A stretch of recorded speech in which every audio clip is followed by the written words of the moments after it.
FSSAI license, a complete guide for food businesses. The FSSAI ensures food safety in India. Businesses must obtain an FSSAI license. Types of FSSAI licenses. 1.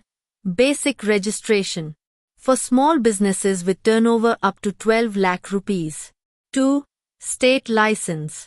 For medium businesses with turnover between 12 lakh rupees and 20 crore rupees. 3.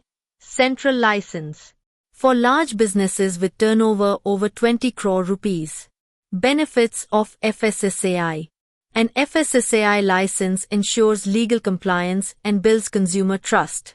It aids business expansion and assures food safety. Registration process. First, check eligibility. Register on the FSSAI portal. Fill out the application form. Upload documents and pay fees. Authorities inspect premises. Download your certificate approved. Conclusion.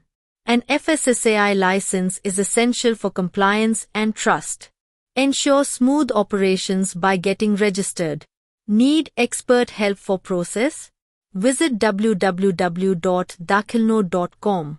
Contact us.